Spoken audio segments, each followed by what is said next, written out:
If somebody asked you, out of the blue, do you think of yourself as a compassionate person, what would you say? I'd like to think that most people would probably say yes without giving it much thought. But here's the thing that's been bugging me for a while. There are people out there, you know exactly who I'm talking about, who seem to think that if you remove anything even remotely offensive or with a bit of a rough edge to it, then somehow that's going to make the world a whole lot more compassionate. So we've now got this weird situation where fucking things like Tom and Jerry are dragged into the conversation and getting banned. Classics like Laurel and Hardy, who are knocking each other about, falling off ladders, nearly killing each other half the time. They're a problem now somehow. And if you're thinking, who? Okay, let me give you a more up-to-date example. You've probably seen Aussie Man Reviews and his Destination Fact, mate. Video clips where anything can happen, but they usually end with somebody flat on their arse. Well, you watch them, you laugh at them, but somehow there's this idea floating around that if you do laugh at that kind of shit, then that says something deeper about you. Personally and professionally, I think that's bollocks. When something like that makes you laugh, it just happens. You don't sit there thinking, is this morally acceptable before you react? It just happens. It lands, you laugh, you move on. For that to turn into something nasty where somebody goes out and causes harm to another person, well, there has to be something else going on already up here. People don't turn into psychos because a mouse has hit a cat with a fucking frying pan.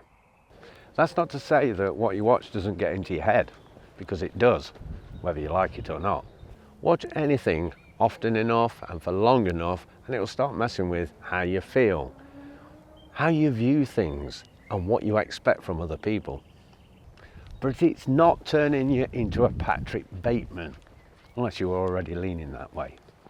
And this idea that if you delete or ban enough things and tidy up anything even mildly uncomfortable, that the world will somehow become nicer. Yeah, right. That's just a load of bollocks too, isn't it?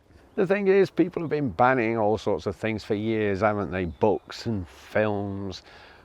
And half the time, all that does is make people want them even more. And if you look around at the world now, it hasn't exactly calmed things down much, has it? So it's clearly not fixing whatever people think it's fixing. Because sooner or later, it's no longer on a screen. You're back in the real world where there are actual consequences.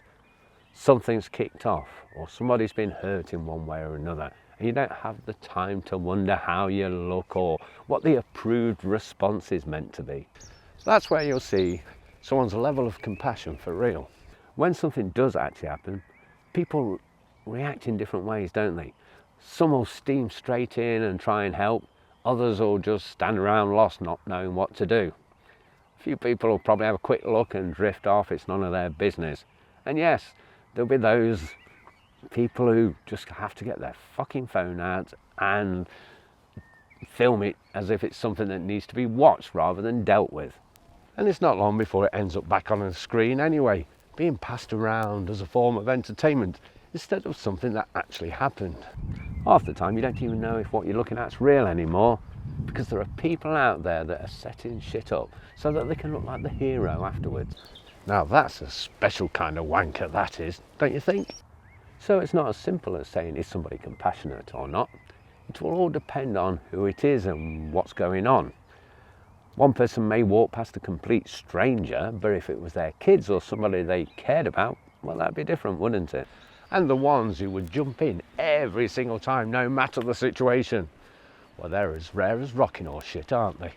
You'll always notice a few who will step in more than the rest. They're not saints, they're not perfect by any stretch, but they're the kind of people who lead with their compassion and then think about it afterwards. And yet that same person might have laughed at something earlier that might offend somebody somewhere. These two things exist in the same person all the time. So acting as if only bad people laugh when somebody falls on their arse, and that's the problem that needs fixing, it misses the point completely. What matters is what you actually do when it counts. I'd love to know what you think about this. Do you reckon that banning all this stuff changes anything? Or are people just trying to make themselves feel better by pretending the world is safer and nicer than it actually is?